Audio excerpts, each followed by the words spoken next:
Do you have a favorite place to eat in Marana? I know I do. We'd love to have you tell us about that place and nominate them for the Taste of Marana Standout Award. This Discover Marana program shines a spotlight on the great food businesses in Marana that make our community a better place and more attractive to tourists. We hope you'll join us in making this program a success and spreading the word about the amazing food businesses in Marana and nominate today.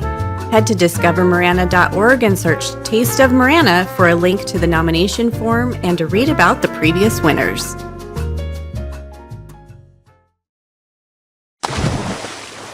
Are you splash savvy? In the event of a home drowning, you are the first responder. We'll walk you through the steps so you can prevent further complications until help arrives. Learn more from first responders at maranaaz.gov/splash savvy. We are first responders against drowning, and we are splash savvy. Welcome to Real Talk with the Town, where I sit down with Marana staff to answer your burning questions about our beautiful community. My name is Terry Rozema, and I'm the town manager for the town, so let's get started.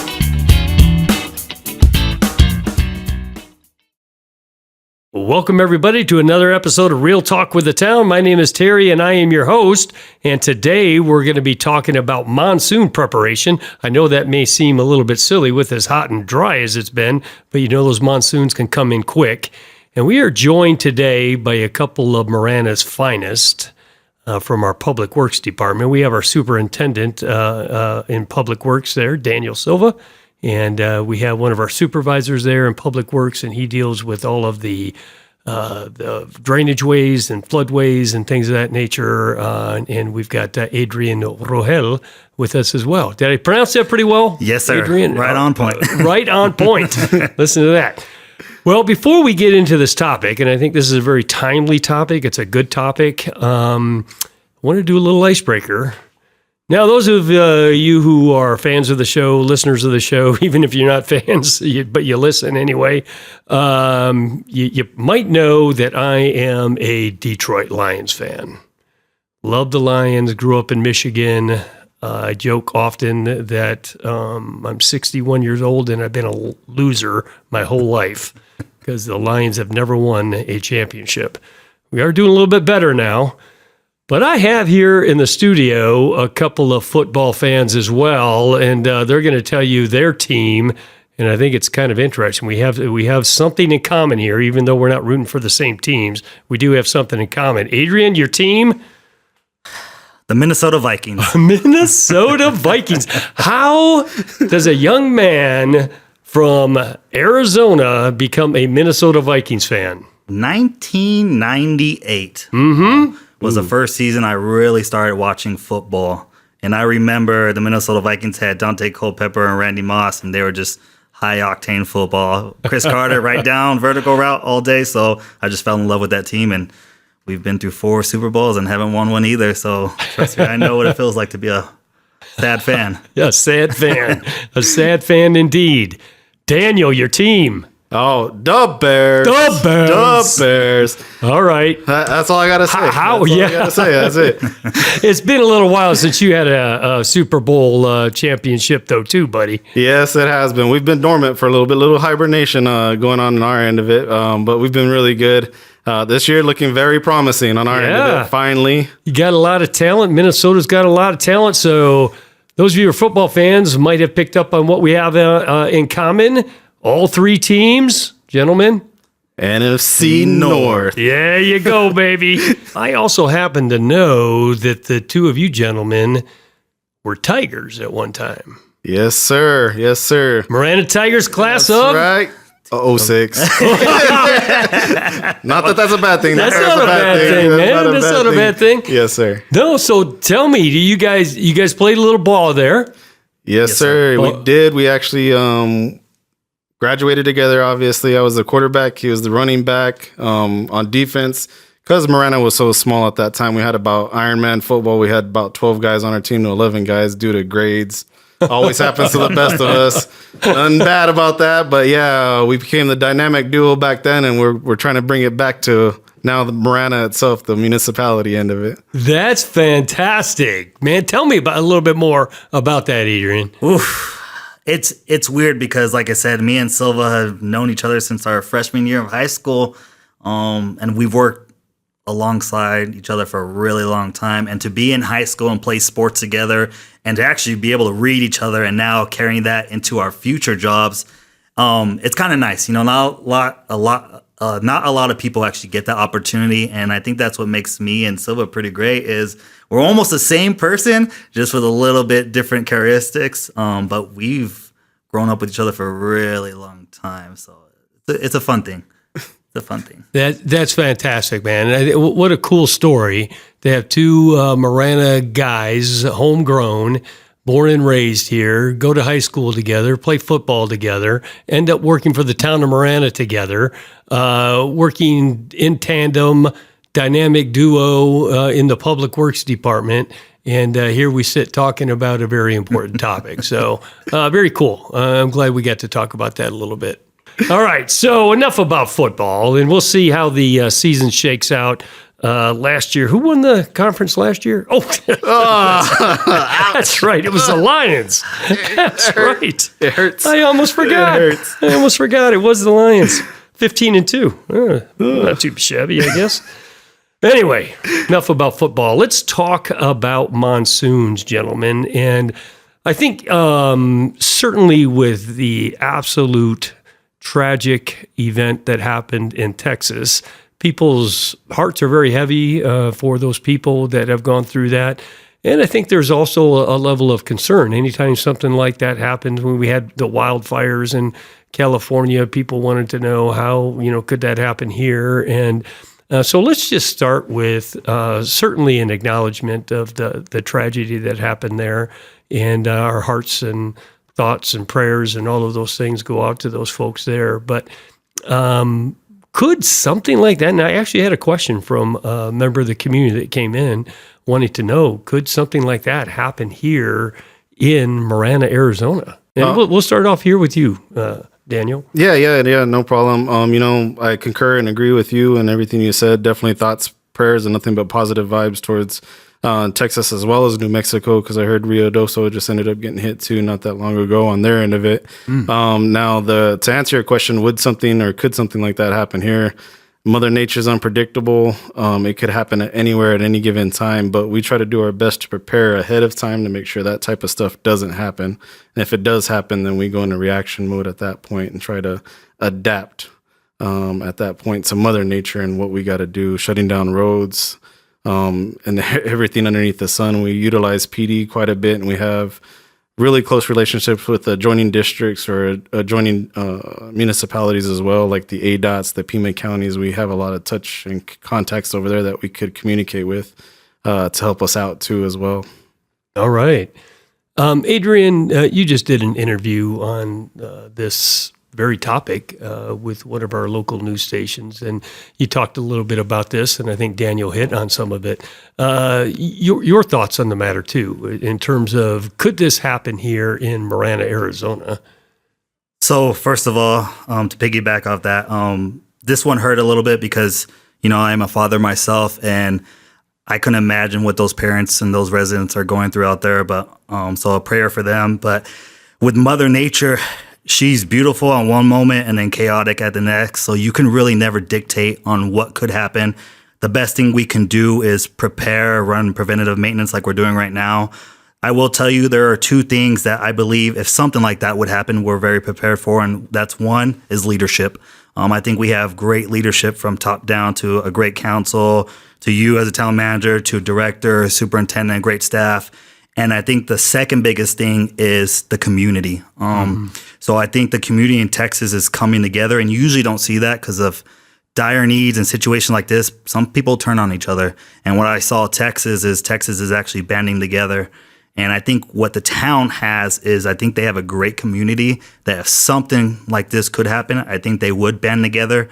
We kind of saw it happen in 2018 when I remember the Marana High School going down with all the trees and all that stuff. And it was actually the residents that helped band it together to get that all cleaned up on top of some of the municipalities and other schools and having a great police force. So I don't want to scare anybody, but with lots of land and Mother Nature, water flows and comes from every direction. Yeah, and we've had, some events. We had a wall of water come and knock a train off the tracks here, and, what a tragedy that was. And you mentioned the thing that happened out at the high school, and you're absolutely right. There were literally, it was close to 1,000 people that showed up out there to help clean up, to redo the turf and the whole bit to get the football field ready. So, I really appreciate that perspective. It's one thing to be positive. It's another thing to be, completely honest with people. And to be completely honest, we have to admit that something like this could happen.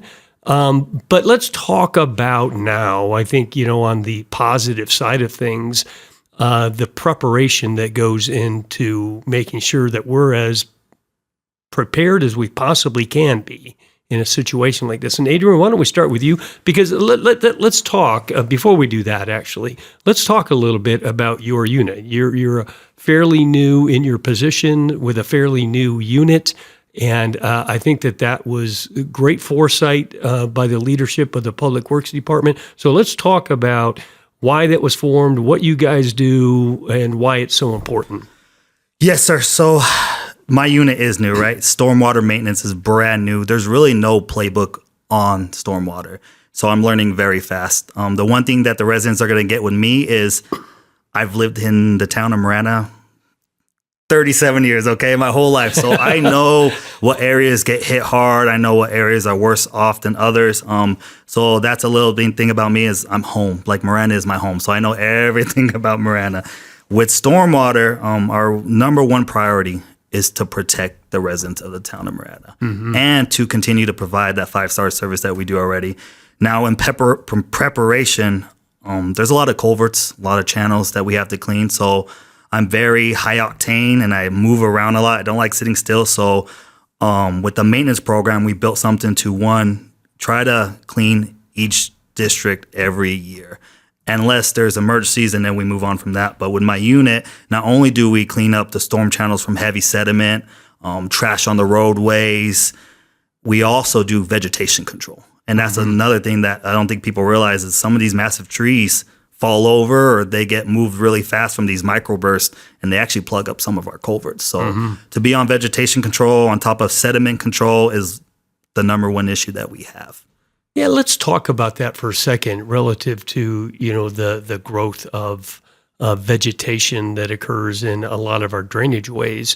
And a lot of people really like that. They like the vegetation. I go on my walks through the wash and, I heard you guys are going to cut down these trees and things of that nature. But explain a little bit more in detail about why it's so important to keep those drainage ways clear. So it's a double-edged sword, right? Yeah. Because you do need heavy trees in these drainages because it helps soak in a lot of the water that comes through or a lot of the sediment. So they are very useful. But with that also being said, with some of these storms that come through, they actually start snapping the branches off. They actually start breaking them apart. And those move very fast once water catches them. And that's what it can be really dangerous. So I don't try to remove all of these trees, right? But the ones that have already taken damage, the ones that are very heavy and already dying, those are the ones I like to pretty much remove to protect our drainages from any issues occurring later. All right. Great information. Need help with your utility bills? Marana's Utility Assistance Program provides up to $500 per household once a year to help qualifying residents cover electric, gas, or water costs. This free program is designed to prevent financial hardship and keep your home running. Learn more and apply at maranaaz.gov/CDBG because everyone deserves a little support when they need it most.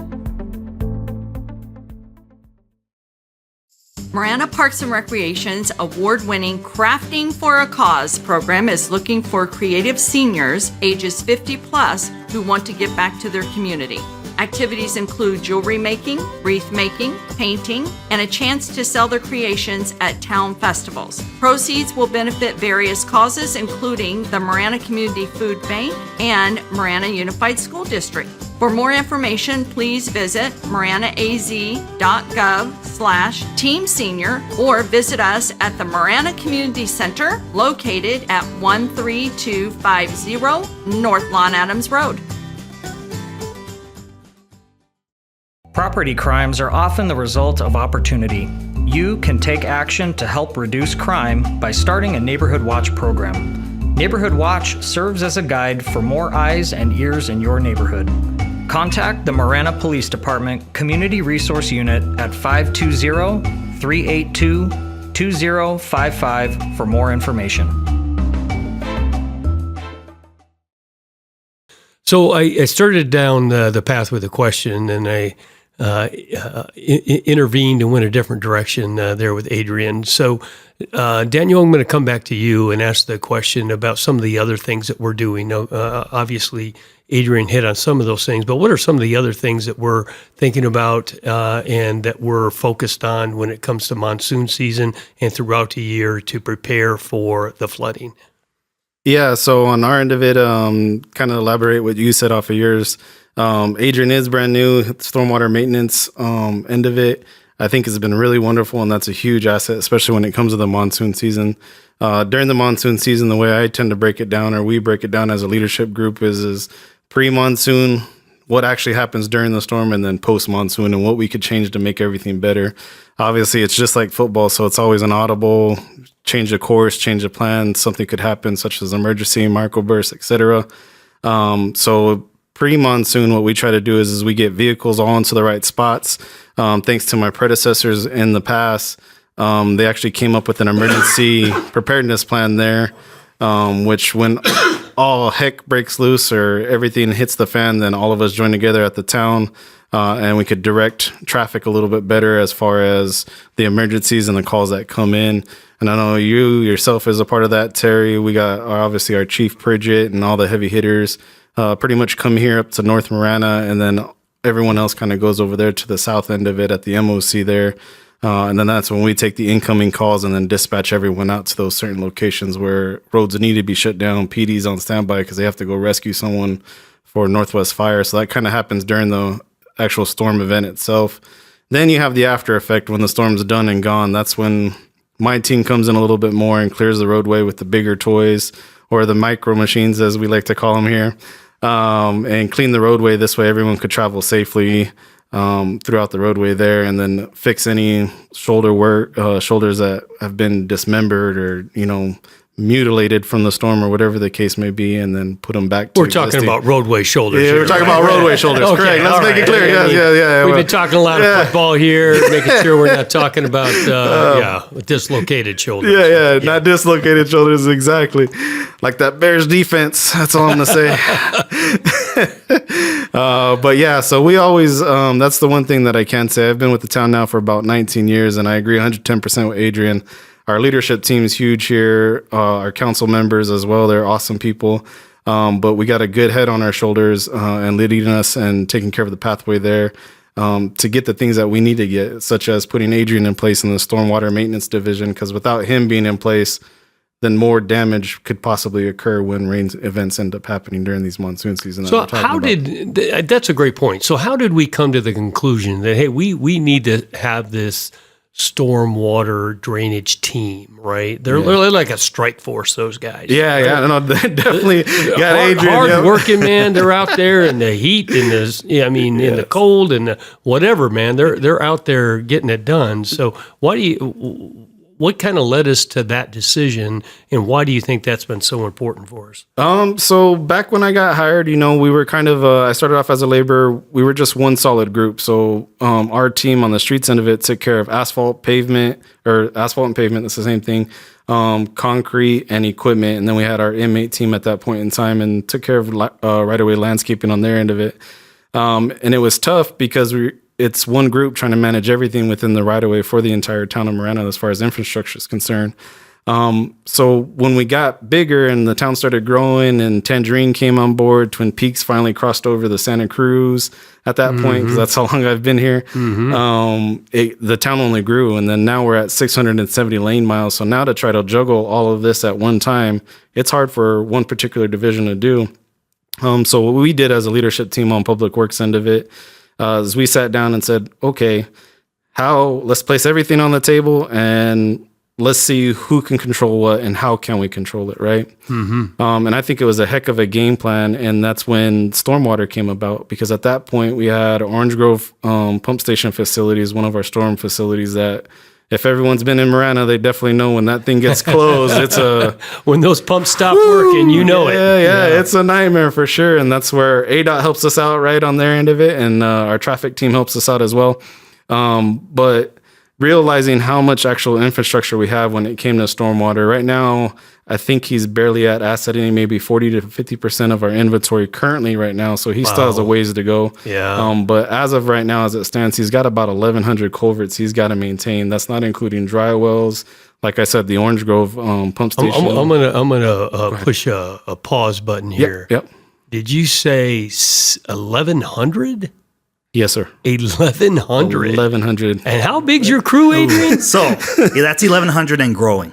Wow. So we got to understand every time, like Tangerine, Twin Peaks. So that all starts getting acided too. So that's just 1,100 and growing. Right. That's not including almost 950 inlets, the 40 dry wells that we have, about 55 acres of basins and channels that are put together, and then the Orange Grove pump station, street sweeping.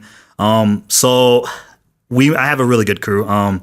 But we move very fast. I will tell you, I'm very antsy in the office. Silva actually has to help calm me down a little bit because I always want to go. But that's why I kind of helped install about a 7-step project plan that kind of helps calm me and actually lets me provide some of these projects that we need.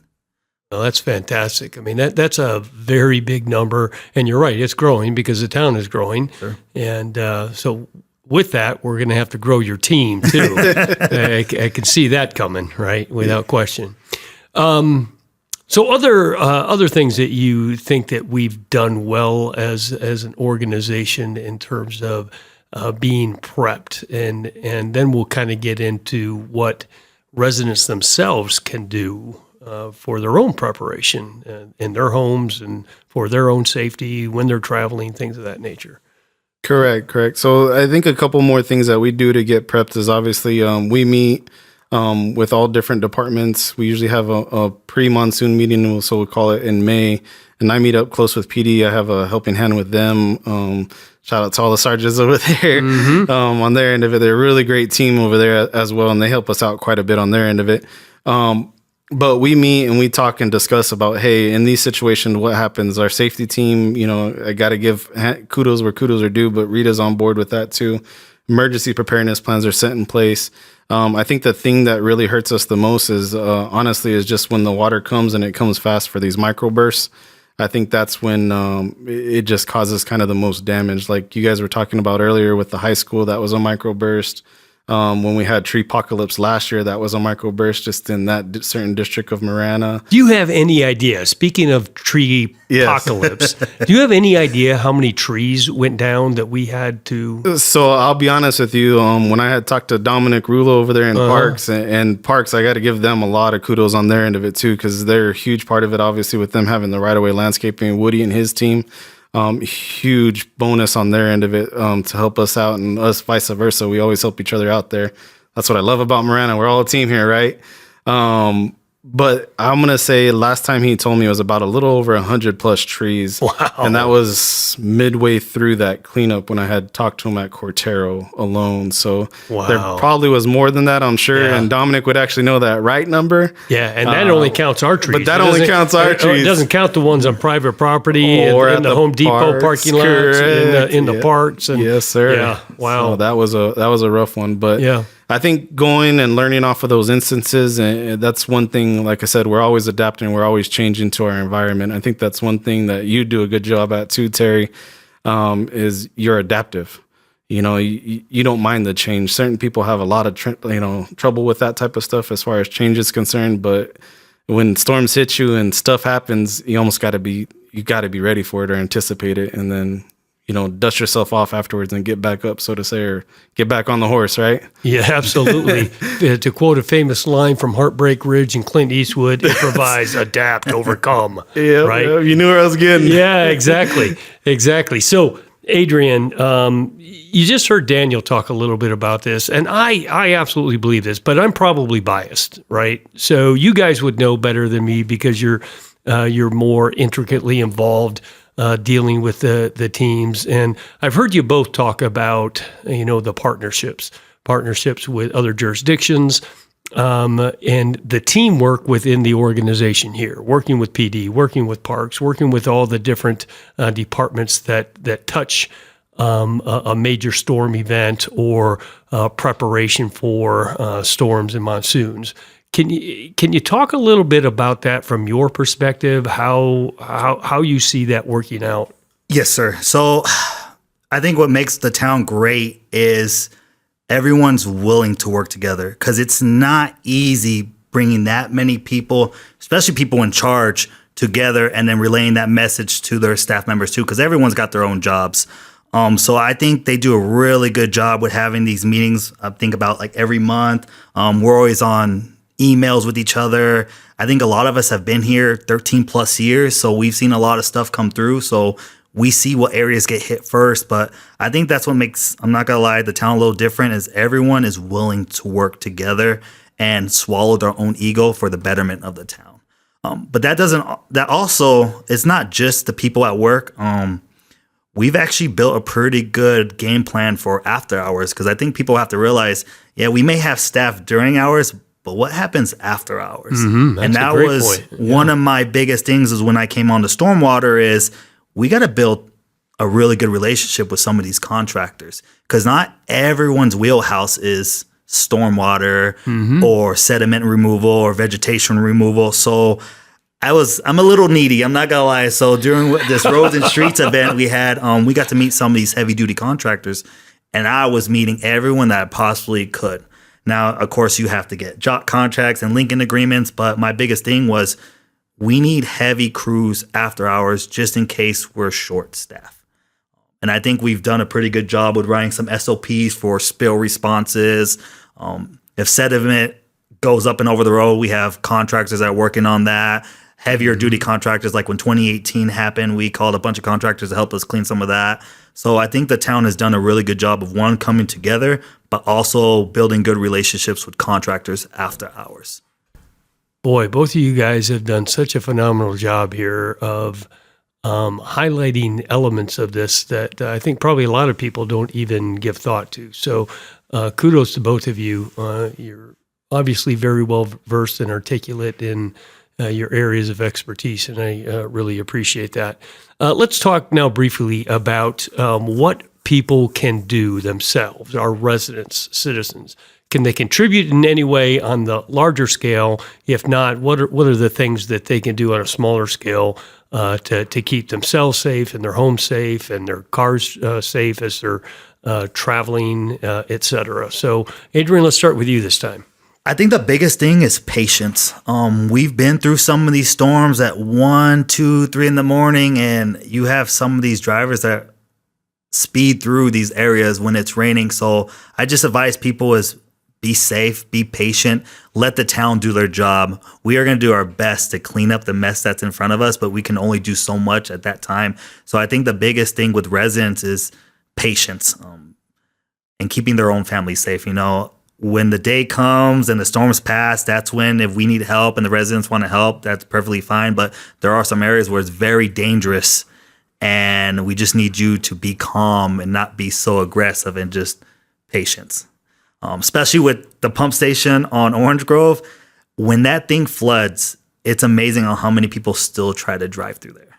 Yeah. And every year there's always one that goes through there. That's why they call it the stupid motorist law, right? So, like I said, we provide the best service for our residents, and we take calls, and I take calls after hours, and I will always meet the residents out in the field, but just please give us time to clean up the mess. Yeah. That's all we ask. Great. Excellent. Daniel.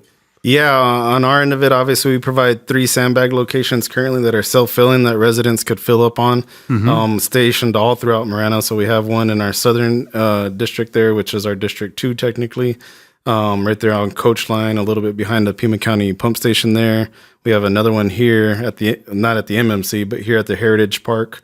And then we have another one closer to Dove Mountain off of Camino de Mañana and Tangerine there on that northeast corner. where residents could come fill up their sandbags, up to 20 sandbags if they can carry it. And even for those residents that can't, they give us a holler, and then we try to fill up the sandbags and then load them up there at the 5100 location where we're stationed.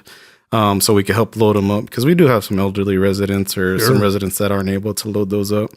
But as far as residents are concerned, I think the first thing starts off with is, don't be a litter bug. Because people throw junk out of their cars all the time. I can't say that I haven't done that before in a bad moment.